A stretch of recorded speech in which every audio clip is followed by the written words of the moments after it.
រៀបសួរវីដេអូនេះជាវីដេអូប៉ាជឿពីកម្មឆ្នាំមី2026នាងខ្ញុំសូមជូនអំពីផ្កាយបញ្ញាមនុស្សណាខ្លះនឹងទទួលបាននៅក្នុងឆ្នាំមី2026នេះបងប្អូនអ្នករៀននៅក្នុងថ្នាក់រៀនកូនទន្សាយបៃតងនៅតាមដានថ្នាក់រៀននាងខ្ញុំតាំងពីមេរៀនទី1រហូតរៀងមកបងប្អូនដឹងហើយថាការកណនារកផ្កាយបញ្ញាប្រចាំតួខ្លួននីមួយៗគឺយើងអត់មានវិធីសាស្ត្រនៅក្នុងការជូនវិធីកណនាជារូបមន្តដល់បងប្អូនទាំងអស់គ្នាទេប៉ុន្តែខ្ញុំមានផ្ដល់ជូនជាតារាងនៅក្នុងការចំណាំជូនដល់បងប្អូនទាំងអស់គ្នាបងប្អូននឹងហើយថាគ្រប់មេរៀនដែលតកតងជាមួយនឹងផ្កាយប្រចាំតួខ្លួនទាំងអស់នាងខ្ញុំបានបង្រៀនបងប្អូនចប់សពគ្រប់រួចទៅហើយបងប្អូននៅឡើយតែពេលនេះគឺយើងទាញខ្លឹមសារមេរៀននីមួយៗដែលយើងបានរៀនរួចមកហើយដើម្បីអនុវត្តទៅតាមពេលវេលាដែលចូលមកជាឆ្នាំជាខែជាថ្ងៃដែលនាងខ្ញុំតែងតែផុសដែលនាងខ្ញុំតែងតែធ្វើវីដេអូជូនដល់បងប្អូនដែលជា fan ដែលជាកូនសិស្សស្រឡាញ់គាំទ្រថ្នាក់រៀនកូនទន្សាយបៃតងឥឡូវយើងមករំលឹកមេរៀនពីការមើលតារាងរកផ្កាយបញ្ញាប្រចាំតួខ្លួនរបស់បងប្អូនដើម្បីរកផ្កាយបញ្ញាប្រចាំតួខ្លួនរបស់បងប្អូនទាំងអស់គ្នាគឺយើងមើលទៅលើថ្ងៃកើតជាធាតុខាងលើដែលយើងហៅថា DT ឬ Day Master ចឹងសម្រាប់បងប្អូនដែលកើតនៅក្នុងថ្ងៃធាតុឈើបូកបងប្អូនមានផ្កាយបញ្ញាតោងនៅលើសត្វម្សាញ់បងប្អូនមានថ្ងៃកើតថ្ងៃឈើដកបងប្អូនមានផ្កាយបញ្ញាតោងនៅលើសត្វមមីបងប្អូនកើតថ្ងៃភ្លើងបោកបងប្អូនមានផ្កាយបញ្ញាតោងនៅលើសត្វវកបងប្អូនកើតថ្ងៃភ្លើងដកបងប្អូនមានផ្កាយបញ្ញាតោងលើសត្វរកាបងប្អូនមានថ្ងៃកើតថ្ងៃដីបោកបងប្អូនមានផ្កាយបញ្ញាតោងលើសត្វវកបងប្អូនកើតថ្ងៃដីដកបងប្អូនមានផ្កាយបញ្ញាតោងនៅលើសត្វរកាបងប្អូនមានថ្ងៃកើតនៅថ្ងៃមាសបោកមានផ្កាយបញ្ញាតោងនៅលើសត្វកុលបងប្អូនមានតួខ្លួនកើតថ្ងៃមាសដកបងប្អូនមានផ្កាយបញ្ញាតោងនៅលើសត្វជូតបងប្អូនមានថ្ងៃកើតនៅថ្ងៃទឹកបោកបងប្អូនមានផ្កាយបញ្ញាតោងនៅលើសត្វខាបងប្អូនកើតថ្ងៃទឹកដកមានផ្កាយបញ្ញាតោងនៅលើសត្វថោះនិយាយចំពោះសត្វទាំង12បងប្អូនថាផ្កាយបញ្ញាតោងនៅលើសត្វម្សាញ់មមីវករកាកលជូតខាថោះយ៉ាងម៉េចចឹងបងប្អូនពាក់ព័ន្ធជាមួយនឹងសត្វទាំង12អ្នកដែលរៀននៅក្នុងមុខជាប៉ាជឿដឹងហើយណាគឺជាសត្វដែលតំណាងឲ្យពេលវេលាជាឆ្នាំខាថរោមសាញ់មីមេវរកាចកោជូតឆ្លូវខែខាថរោមសាញ់មីមេវរកាជូតឆ្លូវថ្ងៃគឺមានថ្ងៃខាថរោមសាញ់មីមេវរកាចកោជូតឆ្លូវចំណែកម៉ោងមានម៉ោងខាថរោមសាញ់មីមេវរកាជូតឆ្លូវដូចគ្នាអញ្ចឹងបងប្អូនត្រូវតែដឹងថាពេលវេលាដែលចូលមកនឹងផ្ដល់ជាផ្កាយបញ្ញាជូនដល់តួខ្លួនរបស់បងប្អូនទាំង10តួខ្លួនហើយយើងមកនិយាយអំពីផ្កាយបញ្ញាដែលចូលតាមសត្វក៏មាននៅលើមនុស្សដែលចូលមកមានតំណែងជាមួយយើងមនុស្សដែលមានតួរាសីមិនថាឆ្នាំខែថ្ងៃម៉ោងដែលមានខាថោះរោមសាញ់មីមេវរកាជូតឆ្លូវនឹងផ្ដល់ជាផ្កាយបញ្ញាដល់តួខ្លួនទាំង10ដូចគ្នាចំណែកឯគឺមនុស្សនៃតួខ្លួនទាំង10ដែលមានផ្កាយបញ្ញារៀងៗខ្លួននោះអាចប្រើប្រាស់ទិសដែលជាទិសផ្កាយបញ្ញារបស់ខ្លួនមានទិសខាថោះរោមសាញ់មីមេវរកាចកោជូតឆ្លូវដូចគ្នាហើយយើងក៏ពាក់ព័ន្ធផ្កាយបញ្ញាជាមួយនឹងសត្វតំណាងដែលបងប្អូនខ្លះគាត់ស្រឡាញ់ជាបតោសេកស្រឡាញ់ជាការតាំងសត្វបើសិនជាបងប្អូនស្រឡាញ់ពេញចិត្តសប្បាយចិត្តបងប្អូនអាចតាំងឬមួយក៏ពាក់សត្វតំណាងដើម្បីឲ្យបងប្អូនមានកម្លាំងមានជំនួយពីក្នុងចិត្តពីក្នុងបេះដូងបន្ថែមទៀតតែសម្រាប់បងប្អូនដែលជឿនឹងស្រឡាញ់ណាហើយមានលទ្ធភាពដើម្បីទិញយកមកប្រើប្រាស់តែបើសិនជាបងប្អូនអត់លទ្ធភាពអត់សុបាយចិត្តនៅក្នុងការប្រើប្រាស់ក៏មិនអាចប្រើប្រាស់ជាសត្វតំណាងនៃសត្វបញ្ញារបស់យើងដែរគឺយើងប្រើប្រាស់តែទៅលើពេលវេលាតែទៅលើមនុស្សទៅលើទិសដើម្បីកុំឲ្យអស់លុយហើយបងប្អូនអាចប្រើប្រាស់បានគ្រប់ពេលគ្រប់វេលាបងប្អូនចង់ទទួលបានបញ្ញាអំពីសត្វនីមួយៗទៅតាមពេលវេលាទៅតាមមនុស្សដែលចូលមកឬទៅតាមទិសឬទៅតាមតំណាងនៃសត្វនីមួយៗដែលជាផ្កាយបញ្ញារបស់បងប្អូនតោះយើងមកនិយាយអំពីវីដេអូនេះនិយាយអំពីឆ្នាំមី2026ដែលយើងឃើញថាមនុស្សមិនថាភេទស្រីឬភេទប្រុសដែលកើតនៅក្នុងថ្ងៃធាតុ ឈើដក DT ឈើដកឬ Day Master ឈើដកហ្នឹងគឺមានបញ្ញារវិសរវៃបងប្អូននឹងគិតអ្វីច្បាស់លាស់បងប្អូននឹងមានស្មារតីភ្លឺស្វាងនិយាយរួមពាក់ព័ន្ធជាមួយនឹងការគិតដោយប្រើប្រាស់គំនិតបញ្ញារបស់បងប្អូននោះបងប្អូន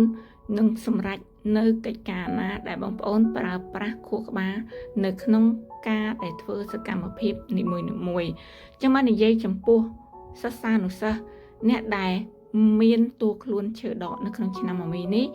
គាត់នឹងទទួលបានភាពឆ្លាតវៃនៅក្នុងការសិក្សាបើថាគាត់អាចរៀនប៉ាកែ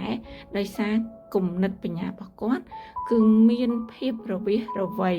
សិក្សាអ្វីគឺចេះឆាប់ចាំហើយគាត់មានការគិតល្អនៅក្នុងឆ្នាំមមីនេះផងដែរពាក់ព័ន្ធជាមួយនឹងអ្នកធ្វើការងារនៅក្នុងឆ្នាំមមីចំពោះបងប្អូនដែលមានតួខ្លួនឈើដកគាត់អាចមានការសហការជាមួយនឹងមនុស្សផ្សេងទៀតដោយការប្រើគំនិតបញ្ញារបស់គាត់អាចជួបមនុស្សល្អព្រោះដោយសារការគិតល្អហើយគាត់មានមធ្យោបាយនៅក្នុងការធ្វើការងារដែលពាក់ព័ន្ធជាមួយនឹងបញ្ញាគឺចេះតែធ្វើឲ្យគាត់រកច្រកចេញបានយ៉ាងស្រួលនៅក្នុងឆ្នាំមមីនេះបងប្អូនទាំងអស់គ្នាពាក់ព័ន្ធជាមួយនឹងកាយបញ្ញាដែលចូលមកផ្ដល់ជាគំនិតបញ្ញាភាពរវិសរវៃការដោះស្រាយបញ្ហាយ៉ាងងាយស្រួលចំពោះអ្នកកើតថ្ងៃធាតុឈើដកយើងនិយាយគឺពាក់ព័ន្ធជាមួយនឹងតួខ្លួននៅក្នុងទ្រឹស្ដីកតាមេឃដែលជាកតាតួរាសីបងប្អូនប៉ុន្តែពាក់ព័ន្ធជាមួយនឹងកតាតួរាសីនេះយើងកុំភ្លេចថាបងប្អូនទទួលបានឥទ្ធិពលនៃផ្កាយបញ្ញាពេញលេញដែរឬទេចំពោះអ្នកដែលមានតួខ្លួនធាតុឈើដកចឹងបដោតទៅលើតារាងប៉ាជឺទាំងមូលរបស់យើងគឺមានទាំងឥទ្ធិពលនៃសត្វហៈសត្វឆុងយើងមានទាំងឥទ្ធិពលនៃធាតុដែលចូលមកជាធាតុដែលល្អចំពោះបងប្អូនឬធាតុមិនល្អចំពោះបងប្អូននៅកើតនៅក្នុងថ្ងៃធាតុឈើដកបើសិនជានៅក្នុងឆ្នាំមមីនេះបងប្អូនមានតួរាសីដែលឆុងហើយធាតុមិនល្អសម្រាប់បងប្អូនសូមបងប្អូនកុំផ្ដោតទៅលើអត្ថន័យល្អរបស់ផ្កាយបញ្ញាចូលមកពេកបងប្អូនត្រូវប្រើបញ្ញាប្រើការគិតនៅក្នុងឆ្នាំមមីនេះដោយប្រុងប្រយ័ត្នទោះបីយើងមានកម្លាំងចិត្តដែលយើងគិតថាអូផ្កាយបញ្ញាចូលមកប៉ុន្តែសូមឲ្យបងប្អូនប្រើប្រាស់បញ្ញារបស់បងប្អូនដោយមានការគិតឲ្យបានប្រុងប្រយ័ត្នគិតឲ្យបានហ្មត់ចត់មុននឹងសម្រេចចិត្តធ្វើអ្វីមួយហើយនិយាយអំពីតួរាសីរបស់យើងដែលជាកតាបាជឺមានឥទ្ធិពលមកលើបងប្អូនតែ30%ប៉ុណ្ណោះបើសិនជាយើងដកអំពីការឆុងអំពីធាតុមិនល្អបន្ថែមទៀតនៅក្នុងតួរាសីបានន័យថាខ្សែជីវិតបងប្អូនកតាមេឃនេះមិនគ្រប់គ្រងនៅលើបងប្អូនទាំងស្រុងទេយើងនៅមានកតាដីដែលជាកតាហុងស៊ុយយើងនៅមានកតាមនុស្សយើងនៅមានកតាបុណ្យបាបទៀតអញ្ចឹងបើក្រៅអំពីកតាបាជឺដែលនិយាយថាអូបងប្អូននឹងមានបញ្ញាអ្នកដែលកើតថ្ងៃធាតុឈើដកនៅក្នុងឆ្នាំមមីនេះចុះបើសិនជាបងប្អូនមានហុងស៊ុយបានន័យថាបរិស្ថានឬមួយក៏ប្រទេសតំបន់បងប្អូនរស់នៅទីតាំងដែលបងប្អូនអត់អាចធ្វើការងារអត់អាចរៀនសូត្របានក៏បងប្អូនមិនអាចយកបញ្ញាទៅដោះស្រាយប្រើប្រាស់ជាប្រយោជន៍អ្វីបានឡើយ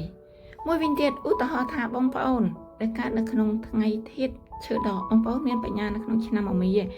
ប៉ុន្តែក្លែកទៅមើលផ្ទះបងប្អូនរស់នៅក្នុងផ្ទះដែលអត់មានអនាម័យអត់បានរៀបចំឲ្យមានសណ្ដាប់ធ្នាប់បងប្អូននៅក្នុងផ្ទះបងប្អូនមានភាពស្មុគស្មាញឆ្លោះតែគ្នាសួរថាតើបងប្អូនមានគំនិតបញ្ញាមានភាពឆ្លាតវាងវៃទៅដោះស្រាយបញ្ហាឲ្យបានបើវាស្មុគស្មាញនៅក្នុងផ្ទះរបស់បងប្អូនទៅហើយហ្នឹងអញ្ចឹងពាក់ព័ន្ធទៅលើមជ្ឈដ្ឋានទីកន្លែងដែលយើងរស់នៅក៏ជួយមកផ្នែកដល់សតិបញ្ញារបស់បងប្អូនដែរយើងនិយាយចំពោះកតាមនុស្សបើសិនជាបងប្អូនកើតថ្ងៃឈើដកបងប្អូនកតាអូឆ្នាំមមីហ្នឹងបងប្អូននឹងមានបញ្ញាឆ្លាតរវិសរវៃតែបងប្អូនមិនមែនជាអ្នករៀនសូត្រមិនមែនជាអ្នកធ្វើការមិនមែនជាអ្នកត្រូវការយកបញ្ញាមកដោះស្រាយអីផងសួរថាតើយើង អាចប្រើប្រាស់ជាប្រយោជន៍នៃបញ្ញាដែលចូលមកអត់ហើយមួយទៀតបើសិនជាបងប្អូនមិនមានបុណ្យនៅក្នុងការយកបញ្ញាយកមកដោះស្រាយបញ្ហារបស់បងប្អូនក៏អាចធ្វើការងារឬមួយក៏ការសិក្សាអីបែបខុសៗដែរចំណែកឯបងប្អូនដែលមិនកើតនៅក្នុងថ្ងៃធាតុឈើដកបងប្អូនថា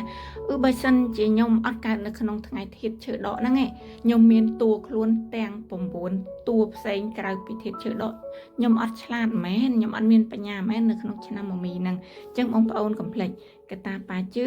វាមួយផ្នែកប៉ុន្តែកតាដីកតាបរិស្ថានហុងស៊ុយទីតាំងដែលយើងរស់នៅបើសិនជាផ្ដល់អត្ថប្រយោជន៍ដល់បងប្